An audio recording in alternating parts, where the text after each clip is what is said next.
We, Homo sapiens, modern humans.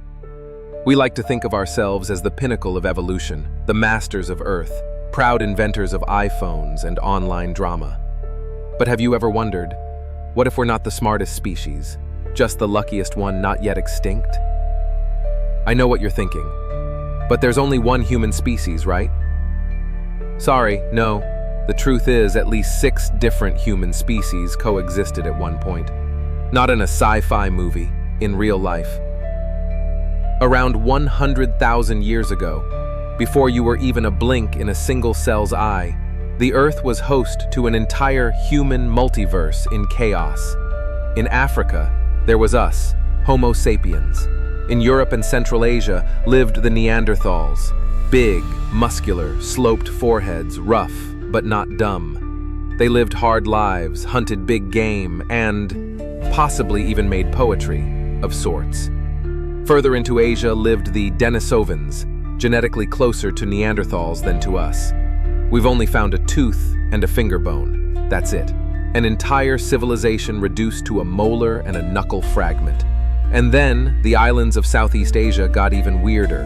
On Flores Island in Indonesia lived Homo floresiensis, aka the hobbits. Adults stood about 1 meter tall. Imagine you're out hunting sea turtles and run into a silent, nimble tribe of tiny humans with spears made from fish bones. Would you see them as monsters or long-lost kin? Over on Luzon Island in the Philippines, there was Homo luzonensis, another tiny human species, even more recent, so new that scientists still don't know where to place them. And on Java Island, a group of Homo erectus, our ancient evolutionary ancestors, had somehow survived completely isolated from the rest of the world. A living fossil, breathing in a forgotten jungle. So the big question is, where did they all go? Why are we the only ones left? Was it because we were smarter or more ruthless? We like to tell history like a hero's journey. Humans conquered the earth. But let's be honest, what did we conquer it with? Sometimes survival isn't about morals. It's about eliminating competition without guilt. Sapiens met Neanderthals in the Middle East. At first, they probably stared at each other like aliens. Then, they slept together. Yep, Neanderthal DNA is in your blood, especially if you're of European or Asian descent. But sharing DNA doesn't mean sharing the world. In the end, only one species remained. There's no record of an epic war, no mass extinction fireworks. But think, if you and I were trapped on an island and there's only enough food for one of us, would you share? Or wait till I fall asleep and strangle me, then hide the body under a rock? Exactly. You get it now. The deeper we dig, the stranger it gets. A group of Neanderthals in Spain lived off mushrooms, roots, maybe even animal placentas. Peaceful, non-invasive, just surviving. Meanwhile, Homo sapiens were migrating out of Africa, and wherever they arrived, things got quieter. There's a haunting possibility. Maybe we weren't the smartest. Maybe we were just the best at erasing others. Picture this. What if today, another type of human appeared on Earth? Smaller, quieter, living in caves, painting on rocks, loving with eye contact instead of emojis. How would you react? Would you embrace them or label them lesser and cage them in labs? Think it can't happen? It already did. We've done it before. To them. To the forgotten ones. And history always repeats itself, just with new actors.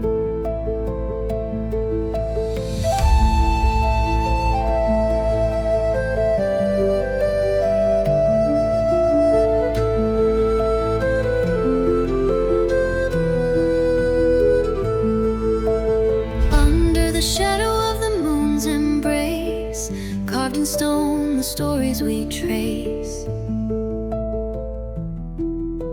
A flicker of fire, the night's gentle glow. A world of wonder where the rivers flow. Echoes rise from the earth below. A sacred hum where the spirits go. Whispers carried by the wind's soft song.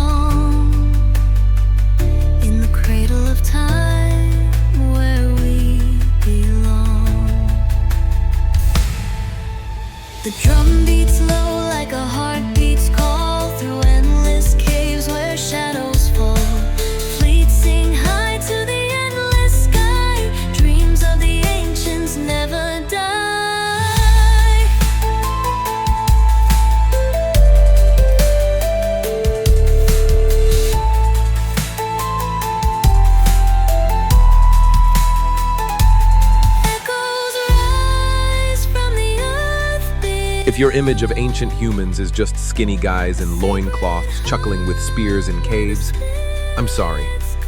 You've missed the wildest part of our history. The lives of the humans we've completely erased.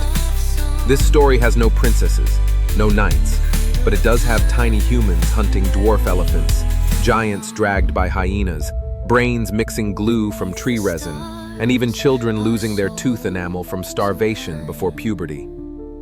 Welcome to an era where eating wasn't a hobby, it was a brutal condition for staying alive. On Flores Island, that strange little world I told you about, the hobbits, Homo floresiensis, were absolutely real. Only about a meter tall, with brains the size of grapefruits. But don't underestimate them. In the very same cave where their bones were found, scientists also found a pile of dwarf elephant remains. Coincidence? Not likely. Imagine it, a group of tiny people, elementary school height, hunting elephants. To me, that's insane and deeply beautiful. They may not have had fire or the word love, but they likely made stone-tipped spears, dug elephant traps, and shared cooked meat under starlight. They lived slow, and then they vanished. Elsewhere, Neanderthals didn't hunt elephants. They got eaten themselves. I'm not joking. Near Rome, in a cave, scientists found 9 Neanderthal skeletons. They didn't die of age or illness. Evidence suggests hyenas dragged them back to their den and feasted. Neanderthals, massive, powerful, weapon-wielding giants, became lunch. Scary? Yes. Real? Absolutely. And if you were a Neanderthal child, you didn't need to fight lions to suffer. Your teeth might stop growing because you were that malnourished. They've found tooth enamel rings indicating childhood hunger waves. That's not history, that's tragedy. Imagine a world where you had to stab a mammoth to death just to earn dinner. No bows, no drones, no backup plan. Just shaky hands and sharp stone. Could you survive that? Or would you be one of the skeletons in the cave? But don't call them stupid. These people were geniuses of survival. All the ancient human species, sapiens, Neanderthals, Denisovans, used the Levallois technique. That's not random stone bashing. They prepared stone cores, shaped them carefully, and knocked off flakes in one strike to create perfect tools. A prehistoric assembly line. Efficient, clean, brilliant. Some even took it further. Neanderthals used pine and birch resin as glue to attach spearheads to shafts. They were doing applied chemistry before you figured out how to boil water. In Africa, early humans heat-treated rocks to make better blades. In Congo, they carved bone harpoons with precision that puts modern tools to shame. This wasn't just survival. This was science. Stone Age science. And yes, they cooked too, in ways that might make you hungry or horrified. In Mozambique, archaeologists found grinding stones with wild seed residue, proof that early humans were making flour. In South Africa, people were roasting tortoises and root vegetables right in their hearths. It wasn't survival of the strongest. It was survival of the most resourceful. They ate whatever was edible. Roots, mushrooms, shellfish, seaweed, whatever they could scrape together. This broad-spectrum diet, using everything, was the start of what would become agriculture. In short, without these ancient food hackers, you wouldn't have a bowl of rice today. They weren't beasts. They were underrated engineers, forgotten chemists, prehistoric artists. But they all disappeared. No funerals, no songs, no one to remember them. Just some bones, a smudge of ash in a cave, and you, the last human, watching this on your phone. So what do you think? If you had lived back then, would you be the one crafting weapons? Or the one dragged off by hyenas? Would you learn to roast seaweed and grind seeds? Or die because you couldn't cook a turtle? Are you sure you survived because you were better? Or just because you didn't die first? The breath of ages passing by. We call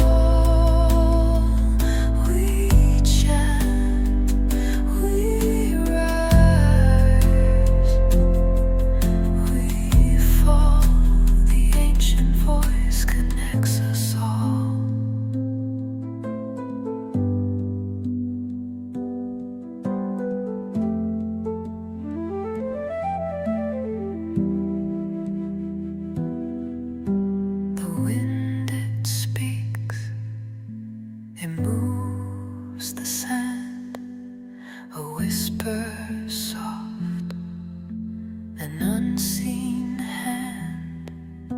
The earth it groans, a deep refrain.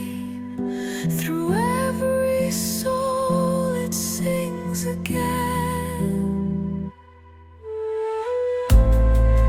Imagine living 100,000 years ago. No phones, no internet, no written words, no names, no defined language, just you, your brain, and a cold, wild world of fur and fire. And yet, somehow, humans still left their mark. In Morocco, ancient people used animal rib bones to make knives, curved, sharpened weapons, crafted from bone instead of stone. In the Congo, they created harpoons from elephant bones, carved so delicately you'd forget they were made in the Stone Age. These weren't just tools.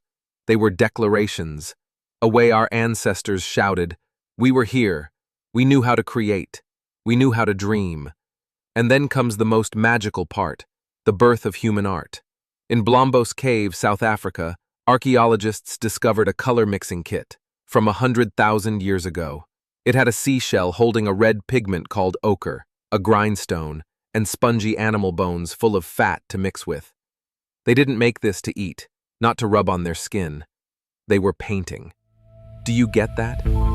In a world where wild beasts could kill you at any moment, someone sat down, crushed bones, mixed fat, stirred pigment, to create something beautiful. Why? They had no social media, no audience, no art gallery. So why paint? There's only one reason. They wanted to feel alive. Neanderthals, too, left behind more than bones. In Krapina, Croatia, they found eagle talons strung together. Not for eating, not for fighting, but to wear, maybe as a necklace, a bracelet, or something sacred. And in that same cave, they scraped flesh off human skulls. Maybe it was cannibalism, but there's not much meat on the forehead. So why do it? Maybe it was a burial ritual, a farewell ceremony, a way to say, go in peace. We'll never know for sure. But one thing's clear. Even in the wild, our ancestors knew how to love. Let me tell you a story. Roughly 115,000 years ago in Kafze, modern-day Israel, a young woman and a small boy died. We don't know why. No records, no last words, no names. But the people around them, they paused. They dug a shallow grave. They laid the two bodies gently side by side. Maybe they were mother and child, maybe sister and brother. They didn't wrap them in cloth, didn't carve their names, but they buried them carefully, faces turned inward. What do you see in that? I see love. No words, no religion, no philosophy, just this simple truth. Someone once loved someone else and didn't want them to be alone. Amid a world of roasted turtles, roaring predators, and growling stomachs, prehistoric humans still painted, still strung eagle talons, still buried their dead. They had no Instagram, but they understood memory. No written language, but they knew remembrance. No organized religion, but they knew what was sacred. Now, let's come back to you. You live in a room with air conditioning, scrolling on a phone. You know 6 types of milk, but not who your direct ancestors were. You know how to filter your face into perfection, but maybe you've never buried anyone with your own hands. I'm not saying you're weak. I'm just asking, are you really stronger than them? Or are you just the one who didn't die? And here's the final question. If one day humans disappear and no one remembers you, no one speaks your name, no drawings, no burial, no footprint in the sand, did you ever truly exist? The end. If this video felt like more than just facts, if it hit you like a quiet straw, leave a comment. I still want to be remembered. And maybe, thousands of years from now, someone will find you. In a sentence, in a sketch, in an old video, and they'll say, they lived, they dreamed, and they were never alone.